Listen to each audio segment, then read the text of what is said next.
சற்று முன் கிடைக்கப்பெற்ற மிக மிக முக்கியமான செய்தி ஒன்று வெளியாகி உள்ளது. ஸ்டாலினுக்கு ஏற்பட்ட சோகம் அதிர்ச்சியில் திமுகவின் தொண்டர்கள் 2026 சட்டசபை தேர்தலில் இரண்டாவது முறையாக திமுக சார்பாக ஸ்டாலின் அவர்கள் முதல்வராக வெற்றியடைய முடியாது.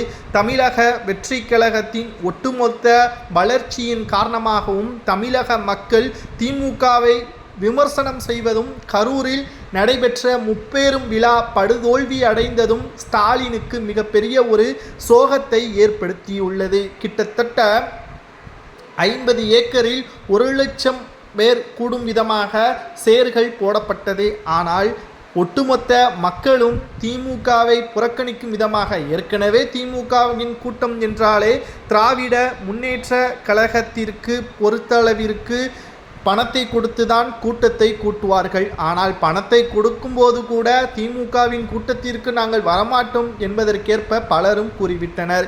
சிலர் பணத்தை பெற்றுக்கொண்டு கூட்டத்திற்கு வந்த பொழுது அங்கு கனமழையின் காரணமாக பாதியிலேயே சென்றதும் திமுகவிற்கு பேரதிர்ச்சியை ஏற்படுத்தியுள்ளது.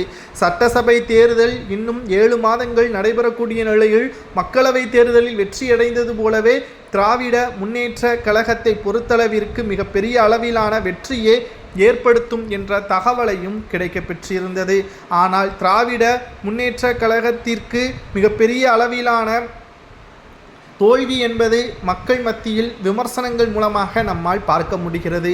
இதனால்தான் திமுகவின் தலைவரும் தமிழக முதல்வருமான ஸ்டாலின் அவர்கள் சோகத்தில் இருப்பதாக தற்பொழுது திமுகவின் தொண்டர்கள் அதிர்ச்சியடையும் விதமாக தகவல்களை நம்மால் பார்க்க முடிகிறது. திமுகவின் மூத்த அமைச்சர்கள் செய்த தவறின் காரணமாகவும் ஊழலின் காரணமாகவும் மக்களை கடுமையாக விமர்சனம் செய்ததன் காரணமாகவும் பல்வேறு குற்றச்சாட்டுகள் எழுந்தது. மேலும் திராவிட முன்னேற்ற கழகத்தின் ஆட்சியே வேண்டாம் என்ற மனநிலையும் தமிழக மக்களின் நிலைமை தற்பொழுது உருவாகியிருக்கிறது.